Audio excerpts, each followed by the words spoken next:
ஏன் மாற்ற மாட்டேங்கிறீங்க? என் ஹஸ்பண்ட் ஒரு ஆள் தான் ஒர்க்கிங் அப்படின்றப்ப எங்களோட அந்த சேலரி இல்லை எங்களுக்கு எந்த ஸ்கூல் செட் ஆகுதோ அப்படின்ற மாதிரி ஃபீஸ் அதெல்லாம் பார்த்து தான் நாங்கள் ஃபர்ஸ்டே சேர்க்கிறோம். இதெல்லாம் எப்படின்னு எல்லாம் தொலைநோக்கு பார்வையோட போகணும்டா. அப்ப இன்னொரு பள்ளிக்கூடம் கண்டுபிடிச்சு சேர்க்கறதெல்லாம் அவ்வளவு ஈஸி இல்ல. பக்கத்தில் ஆமாம் சார். டம்ம வலிச்சிட்டு துண்டு தூங்குற மாதிரி ஈஸின்னு நினைச்சியா? கஷ்டம்டா. இன்னொன்று என்னன்னா இதை விட ஸ்கூல் ஃபீஸஸ் அதிகமாக தான் இருக்கு. நான் மற்ற ஸ்கூலை ஃபோக்கஸ் பண்ணி போனாலும் 5 லட்சம் ரூபாய் கேஷ் போட வந்துரு. 5 லட்சம் எல்லாம் கொடுக்க முடியாது. இன்னொன்று என்னன்னா குழந்தைக்கு செட் ஆயிடுச்சு அந்த ஃப்ரெண்ட்ஸ் சர்க்கிள் அந்த ஃப்ரெண்ட்ஸ் ஜோன் அதெல்லாம் செட் ஆகும்போது நம்ம வேற ஒரு ஸ்கூல் போனால் அவனுக்கு மறுபடியும் நியூவாக இருக்கும். நான் படுற கஷ்டம் எனக்கு தான்டா தெரியும். உங்களுக்கு சாட்டிஸ்ஃபேக்ஷன் இல்லை. ஓப்பனாக சொல்கிறேன், இப்போ உள்ள ஸ்கூல் சாட்டிஸ்ஃபேக்ஷனாக இல்லை. எனக்கும் சரி என் ஹஸ்பண்டுக்கும் சரி. இவளை பிராங்கா பேசுனதுக்கு ரொம்ப தேங்க்ஸ். என்னோட குழந்தைய நான் ஸ்கூல் மாற்றிருக்கேன் சார். நான் ஒரு ஸ்கூல்லேருந்து இப்போ இன்னொரு ஸ்கூலுக்கு மாற்றிருக்கேன். நான் டாட்டருக்கு ஆக்சுவலாக வந்து எல்கேஜிக்கு வாங்கின ஃபீஸ் வந்து 2 lakhs per annum, யூகேஜிக்கு 2 lakhs, ஃபர்ஸ்ட் ஸ்டாண்டர்டுக்கு 2.25 lakhs. என்னடா சொல்ற? ஸோ ஒவ்வொரு வருஷமும் ஃபீஸ் இன்க்ரீஸ் ஆகிட்டே இருக்கு. பட் அந்த குழந்தை வந்து எவ்வளோ கற்றுக்கிட்டாங்கன்னு பார்க்கும்போது கொஞ்சம் கம்மியாக தான் நான் ஃபீல் பண்ணேன் சார். நான் கண்ணே கவிதா எழுதுனா மண்ணே கவிதா எழுதிட்டு இருக்கேன். பக்கத்துல என்ன கால் போடுற? பக்கத்துல ஏன் கால் போடுற? ஒரு யானை வாங்கி தீனி போடுற மாதிரி இருக்கு ஆக்சுவலாக உங்களுக்கு. இவங்க எங்களோட ஆசையெல்லாம் நல்லா யூஸ் பண்ணிக்கிறாங்க சார். அவங்க ஏன் உனக்கு இந்த வேலை? நீ வாங்குற பிச்சைக்கு இது தேவைதானா? மாற்ற முடிஞ்சவங்க மாத்துறாங்க, மாற்ற முடியாதவங்களுக்கு அதுக்கான காரணங்கள் இருக்கு. மாற்ற முடியாத காரணம் வந்து ஃப்ரெண்ட்ஸ் சர்க்கிள் இல்லை ஸ்கூல் கிடைக்கலைங்களா அதான் சொல்றாங்களே. பிராண்ட் இமேஜ் மேல அவங்க நம்பிக்கை வச்சிருக்காங்க. அவங்களோட கான்ஃபிடென்ட் டீச்சர்ஸ் மேல கிடையாது. கரெக்டா கட்டுட்டா.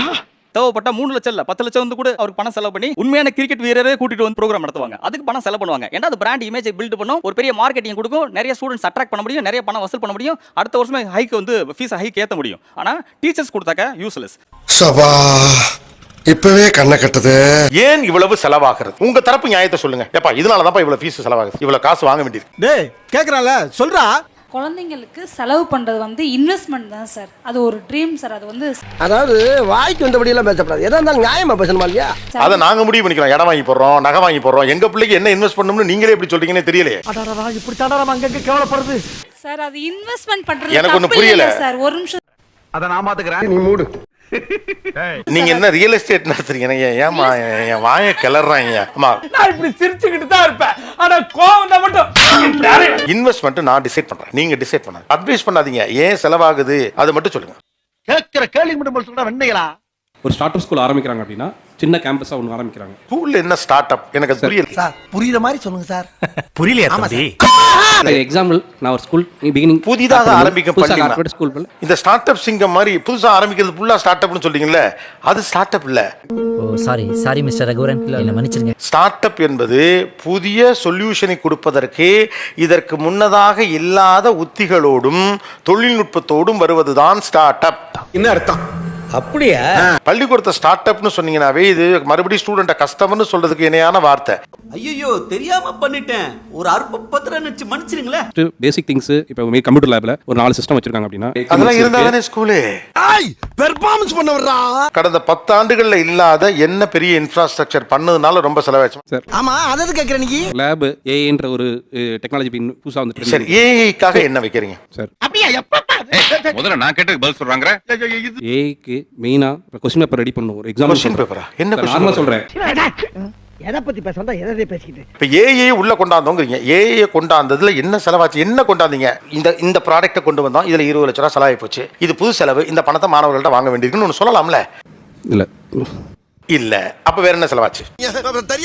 தெரியாதா? சொல்ல முடியாது. சார் படிப்பை தவிர வேற கோ curricular extra curricular activities student சொல்லி தரோம் சார். ஸ்விம்மிங் இருக்குது, செஸ் இருக்குது, MMA இருக்குது, மிக்ஸ் மார்ஷியல் ஆர்ட்ஸ், கராத்தே இருக்குது, டான்ஸ் இருக்குது, சிங்கிங் இருக்குது. போதும் லிஸ்ட் பெருசா போய்கிட்டு இருக்கு.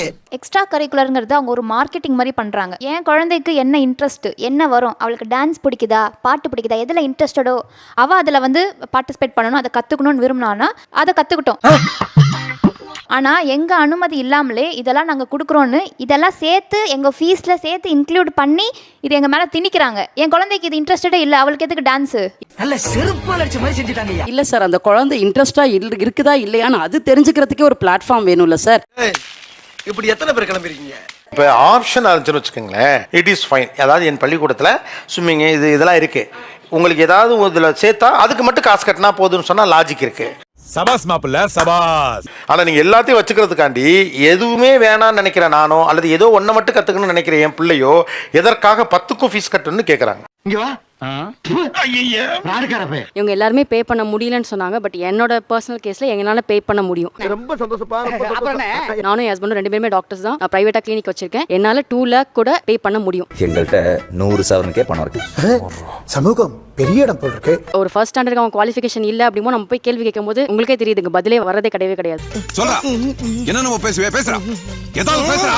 யாருமே அவங்க குழந்தைக்காக வந்து நிக்க மாட்டேங்க. நீங்க கேக்குறீங்க, கேள்வி கேக்குறீங்க, ஒரு 30 பேர் ஸ்ட்ரைக் பண்ணிட்டு நான் அனுப்ப மாட்டேன் இன்னைக்கு நான் ஸ்கூலுக்கு, உங்களுக்கு ஃபீஸ் கட்ட மாட்டேன் அப்படின்னு சொல்லிட்டு 50 பேர் போய் வெளியில நின்னீங்கன்னா அவங்க அதை மேம்படுத்தாம இருப்பாங்கன்னு நீங்க நினைக்கிறீங்களா? ஐடியா கொடுத்ததுக்கு நன்றி. அப்ப வரட்டுங்களா? மிடில் கிளாஸுக்கு சில இயலாமைகள் உண்டு. இந்த இயலாமைகளை வந்து நீங்க கேபிட்டலைஸ் பண்றது எப்படி சரியா இருக்க முடியும்? இப்ப நீ ஏன் 4 பேரண்ட்ஸை திரட்டல, நீ ஏன் போராடல, இதெல்லாம் நியாயமான கேள்விகள் தான். ஆனா சாத்தியமான ஒண்ணு இருக்கு. கரெக்டா சொன்னீங்க. ஆனா ஃபேக்ட்னு பார்க்க போனா எஜுகேஷனுங்கிறது it is become a very huge business. எப்படி பார்த்தாலும் என் பிசினஸ் சக்சஸ் தான். அந்த ப்ராஃபிட்டை வந்துட்டு எந்த அளவுக்கு அவங்க கொண்டு போறாங்க அப்படிங்கறதுல தான் வந்துட்டு எவ்ரி ஸ்கூல் இஸ் டிஃபரிங் அப்படின்னு நான் சொல்லுவேன். தெரியாம தான் கேக்குறேன். இதெல்லாம் ஒரு பொழப்பா? பள்ளிக்கூடத்தில் இருக்கவங்களுமே கொஞ்சம் வந்து ப்ராஃபிட்டை நோக்கி போகுது சிக்கல்னு சொல்றாங்க. பட் ஆனா பேரண்ட்ஸே இது நியாயமான செலவு தான் நினைக்கிறீங்க. அப்படி கேளுங்க. கேட்டாச்சுல்ல. குழந்தைங்க ஸ்கூல் போகுது, அவங்க அப்சர்வ் பண்றாங்க. சரி, அதாவது இப்போ அடம் பண்றான், யாரையா இப்படி அடிச்சிட்டான் அப்படின்னா உடனே கால் பண்ணிடுறாங்க. டேய் விமலா பத்த எரும மாடு என்ன பொம்பளை புள்ள பத்திருக்கீங்க? அதாவது பிள்ளைய பத்தி உங்கள்ட்ட எல்லாத்தையும் சொல்லிக்கிட்டே இருப்பாங்க. ஆமா, சொல்லிட்டு உடனே கம்யூனிகேஷன் வந்துட்டே இருக்கும். யாரா பூம்புகார போத பாண்டியா? சார் பேரண்ட் நான் ஏன் நினைக்கிறேன்னா LKG ல இருந்து 5th வரைக்கும் இந்த ஸ்கூல்ல எக்ஸாம்ஸே கிடையாது. இந்த ஸ்கூல்ல இல்ல புரியல. நீங்க சொல்றது வழக்கமான ரெகுலர் ஸ்கூல் கிடையாது. இது அப்ப எக்ஸாம்ஸே கிடையாது. எக்ஸாம் கிடையாது. ஆனா இது புதுசா இருக்குனே. புதுசா இருக்கு. நிதானமா கேளுங்க. ரொம்ப பசங்க சிரமப்படுறது அங்கதான். 5th வரைக்கும் ஒரு மாதிரி இருக்கும். அதுக்கப்புறம் டபுள் த டைம் டஃபா இருக்கும். நீங்க ப்ரிப்பேர்டா இருங்கன்னு சொல்லிடுவாங்க. அதனால பின்னால அது எளிதா இருக்கும்னு சொல்ல முடியாது. மத்தபடி இப்ப அது சுதந்திரமா இருக்குது, வழக்கமான பள்ளிக்கூடம் போல இல்ல அப்படின்னு நினைக்கிறீங்க. ராங். உங்க திட்டம் wrong. You are totally wrong. இப்ப இவங்க விட்டதுல சில கேள்விகள் இருக்கு. அதை ஒன்னொன்னு கேக்குறேன். ஏன் புக் ஃபீஸ் இவ்வளவு அதிகமாக இருக்கிறது? இது ஒரு நல்ல கேள்வி. பதில சொல்றா. புக் ஃபீஸ்னா புக் மட்டும் இல்ல sir, note books, work sheets. இப்ப டேய் என்ன சொல்றனே தெரியலடா. சார் அந்த புக் ஃபீஸோட கிட் கூட நான் ஓபன் பண்ணி பார்த்துட்டேன் சார். அதுல கிட்டத்தட்ட 6 புக் இருக்கு சார். 6 புக்கோட MRP ரேட், அவங்களுக்கு டிஸ்கவுண்ட் கொடுக்குற ரேட் கூட எனக்கு வேண்டாம். அந்த MRP ரேட்டை விட டபுள் பிரைஸ் இருக்கிறது தான் என்னோட கோரிக்கை. ஆஹா சூனா போனா ஒவ்வொருத்தர் இருக்க வேகத்தை பார்த்தோம்னா அருமை வறுமைக்கு ஆபத்து வந்துரும் போல் இருக்கடா. ரொம்ப கவனமா டீல் பண்ணி ஆட்டத்தை கலச்சிடுறாசா. புக் ஃபீஸ் டபுள் அமௌண்ட் இருக்குங்கறாங்க. அதுக்கு ரீசன் யாரா சொல்ல முடியுமா? சார் அதுக்கு ரீசன் இல்ல சார், அது உண்மைதான். அதுலயும் they are trying to make profit out of it. வணக்கம் மாப்ள. இல்ல நான் அந்த 5000க்கு நான் ஆன்சர் சொல்றேன். த்ரூ அவுட் த இயர் அந்த குழந்தைக்கு கொடுக்குற ஸ்டேஷனரி திங்ஸை நீங்க கால்குலேட் பண்ணுங்க. அதுக்கு பின்னாடி ஒர்க் பண்றாங்க, பிரிண்ட் அவுட்ஸ் எடுக்கிறாங்க. ஒர்க் ஷீட்ஸ் எல்லாம் வாட்ஸ்அப்ல அனுப்புவாங்க சார். பேரண்ட்ஸ் பிரிண்ட் அவுட் எடுக்கிறது. அப்ப you have to ask there. நீங்க क्वेश्चन கேளுங்க, ஏன் 5000 சார்ஜ் பண்றீங்கன்னு. ஓ அப்படியே விஷயம். ஒரு நிமிஷம். இது கஸ்டமர் சர்வீஸ் இல்லையே, நான் கால்னு கத்துறதுக்கு. இது பள்ளிக்கூடம். அதானே சார் இங்க சொல்றாங்க இல்லையா, அத ஸ்கூல்ல கேட்கலாம்ல. பேரண்ட்ஸ் டீச்சர் மீட்டிங் நீங்க வைக்கிறீங்க. அங்க பேரண்ட்ஸ் நாங்க பேசுறதே கிடையாது. டீச்சர்ஸ் நீங்க மட்டும் தான் பேசுறீங்க. பேசி முடிச்சிட்டு என்ன சொல்றீங்க? முடிஞ்சிச்சா போங்கன்றீங்க. நாங்க என்னத்த பேசுறது? இறங்கி ஏதாவது செய்யலாமான்றாலும் கோவம் அந்த அளவுக்கு கோவம் வருது. சொல்லுங்க, நாங்க என்ன பேசணும், எங்க பேசணும்? நாங்க அவர் கேள்விக்கு பதில் சொல்லுங்க மாமா. இங்க வந்து நாங்க பேசுறது எதனால தெரியுமா? இதன் மூலமா ஏதாவது மாற்றம் நடந்துடாதா? ஏதாவது மாறிடாதா? ஏண்டா எங்களை இன்னமுமாடா நம்பிக்கிட்டு இருக்க? இன்னும் பச்சை புள்ளையா இருக்கேடா. எங்க அம்மா என்ன சொன்னாங்க போகும்போது, நீ ஏண்டி போற, நீ ஏன் பேசுற, எப்பவும் போல நகையை வச்சு ஃபீஸ கட்டு. எப்ப பார்த்தாலும் எனக்கு தடங்கலாவே இருந்துகிட்டு இருக்க. இதுக்கு மேல ஒரு வார்த்தை நீ இது மாறதுக்கு நான் உண்டான ஒரு ஸ்டெப்பா நான் வைக்கிறேன். பேரண்ட்ஸ் டீச்சர் மீட்டிங் நீங்க வைக்கிறீங்களே, எங்க சைடு பாயிண்ட் ஆஃப் வியூ யார் எப்ப கேட்டிருக்கா? ரொம்ப கோவமா இருக்கே நீ. ஒரு கிளாஸ் டீ வேணா எடுத்து வந்து குடுக்கட்டுமா? வீட்ல இருந்து கிளம்பும் போதே பசங்க சொல்லி அனுப்புவாங்க, எதுவுமே கேட்காதீங்க. ஏதாவது கேட்டாங்கன்னா தலையை மட்டும் ஆட்டிட்டு வந்துருங்க. என்ன சொல்லற? தகுடு தகுடு.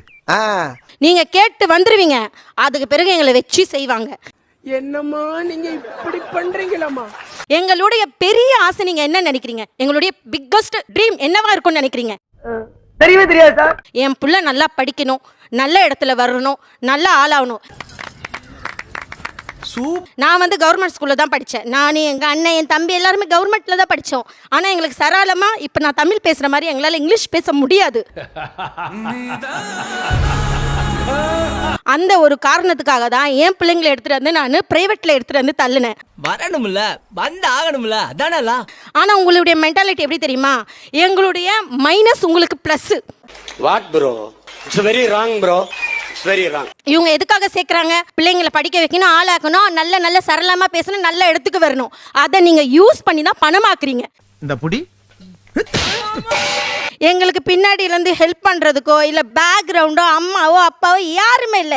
எங்க கையில இருக்கிறது படிப்பு மட்டும்தான். நம்ம கிட்ட கார்டு இருந்தா எடுத்துக்கிடுவானுங்க, ரூவா இருந்தா புடிங்கிடுவானுங்க. ஆனா படிப்பை மட்டும் நம்ம கிட்ட இருந்து எடுத்துக்கிடவே முடியாது சிதம்பரம். இது போல வேற என்ன ஆதங்கம் இருக்கிறது? ஆனுவல் டே செலிப்ரேஷன் 1000 ரூபாய் ஃபீஸ் கட்ட சொல்றாங்க சார். நான் கட்டல. எதுக்கு கட்டணும்? ஏன்டா டேர்ம் ஃபீஸ் கட்டும் போது எந்த ஃபீஸும் நாங்கள் இடையில வாங்க மாட்டோம் அப்படின்னாங்க. திடீர்னு ஆனுவல் டே 1000 ரூபாய் கட்டுங்கன்னாங்க. 2 மாசம் இதுவே நடத்தல, சப்ஜெக்ட் நடத்தல. என் பசங்க தனியாக உட்கார வச்சுட்டாங்க சார்.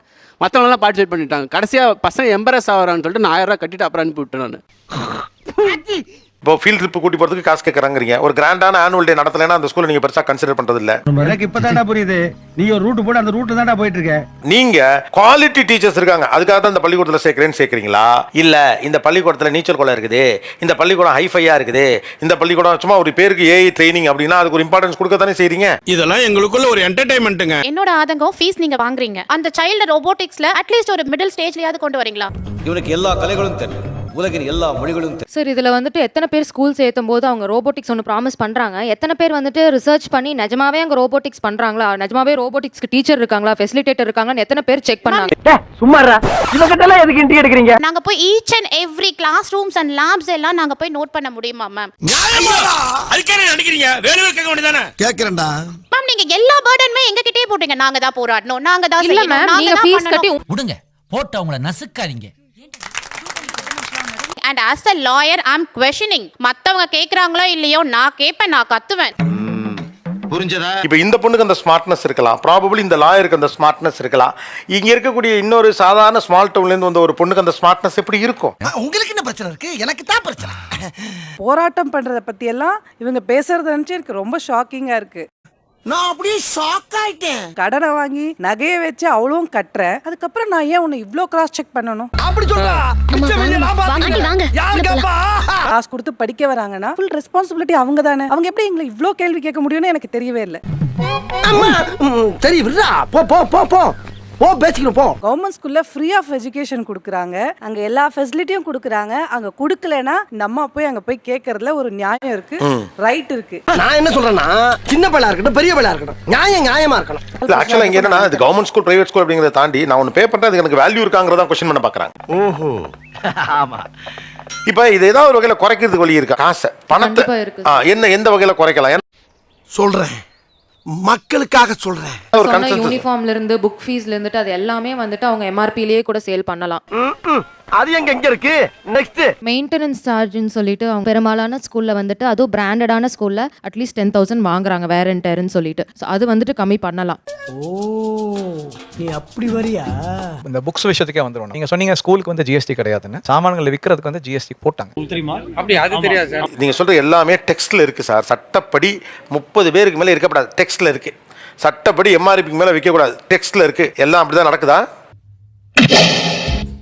மாட்னாடா மானஸ்தன். இந்த எக்ஸ்ட்ரா கரிக்குலர்லாம் ரொம்ப இருக்காது, தேவையான அளவு இருக்கும். அப்புறம் ரொம்ப ஃபேன்சியான கவர்ச்சிகரமான விஷயம்லாம் அந்த பள்ளிக்கூடங்களே இருக்காது. நல்ல குவாலிட்டி டீச்சர்ஸ் கொண்டு வருவோம், கல்வி தான் பிரதானம். மற்றபடி ஜிம்மிக்ஸ்லாம் இருக்காது. 65,000லாம் பே பண்ண வேண்டாம், அதை விட கம்மியா பே பண்ணலாம். 30-35,000 முடிஞ்சு போயிடும். அந்த பள்ளிக்கூடங்கள் உங்களுக்கு ஓகேயா? அப்படி கேளுங்க, இப்ப கேட்டீங்களே நியாயமான கேள்வி. Okay sure. So majority is yes. Okay okay sir இது வந்துட்டு ஒரு ப்ரெஷர் உண்டாக்காதா கிட்ஸ் மேலே? வெறும் அகடமிக்ஸ் எஜுகேஷன் மட்டுமே கொடுத்துட்டு அவங்களுக்கு வேற எதுக்குமே ஒரு எக்ஸ்போஷர் கொடுக்காம? இல்லை என்னடா என்ன வரலையேன்னு பார்த்தேன். வாப்பா ராமசாமி வா, நல்ல நேரத்துல தான் வந்திருக்கேன். நீங்க வெறும் கிளாஸ் ரூம் மட்டும் டீச்சர் மட்டும் பாடம் மட்டும் தான் நடத்தணும்னு சொல்லலை. எல்லா காலகட்டத்திலையும் இருந்துச்சுமா. நம்மகிட்ட பிடி பீரியட் இருந்துச்சு, அதுலேயும் ஆனுவல் டே இருந்துச்சு, டூர் கூட்டி போனாங்க. எங்க கிரவுண்டு எங்க ஸ்கூல் சைஸை விட 2 மடங்கு. 2 football court, 3 basket ball court, 2 ball badminton court, 4 table tennis. ஒட்டுமொத்த ஸ்கூலோட சைஸ் 25 ஏக்கர். இப்படியே ட்ரெயின் மாதிரி சிக்கு புக்கு போயிட்டே இருக்கும். உங்க உங்க உங்க டூத் பேஸ்ட்ல உப்பு இருக்காங்கிற மாதிரி உங்க ஸ்கூல்ல கிரவுண்ட் இருக்கா? என்னோட ஸ்கூல் வந்துட்டு கிண்டர் கார்டன் ஸ்கூல் சார். இது கிண்டர் கார்டன் ஸ்கூலுக்கு விளையாடுறதுக்கு கிண்டர் கார்டனே விளையாடுறதுதானே. இப்படி எல்லாம் அசிங்கப்படுத்தப்படாது, தப்பு. நீங்க எஜுகேஷனை பிரதானமா வைங்க, நாங்க உங்களை நம்பி வருவோம்னு சொல்றாங்க. அடுத்த கேள்வி நீங்க என்ன கேட்டீங்க தெரியுமா? இது குழந்தைக்கு பிரஷர் ஆயிராதா அப்படிங்கிறீங்க. எக்ஸ்ட்ரா கரிக்குலர் ஆக்டிவிட்டிஸ் வச்சிருக்கீங்கன்னா அதுக்கான கிரவுண்ட் இருக்கணும்ல. ஆரம்பிக்கும் போது நல்லா போய்கிட்டு இருக்கு, முடியும் போது ரொம்ப கவலைப்படுத்திடுறாங்களே. Thanks a lot. நிகழ்ச்சியில் கலந்து கொண்ட அனைவருக்கும் கோபிநாத் நெஞ்சார்ந்த நன்றிகள். நன்றி, வணக்கம். எல்லாரும் சரிங்க. எதுக்கே சரி சொன்ன சுபம் சீரியல் முடிஞ்சு போச்சு சுபம். அப்பனே சூரிய பகவானே, கவர்மெண்ட் வேலை கிடைக்கிற வரைக்கும் இந்த செல்போன் வியாபாரத்தை பண்ணி பகுத்த கடவுள ஆண்டு இருக்கான். இந்த நடமாடும் வியாபாரத்தை கூடயே நடந்து வந்து நீ உதவணும் கடவுளே.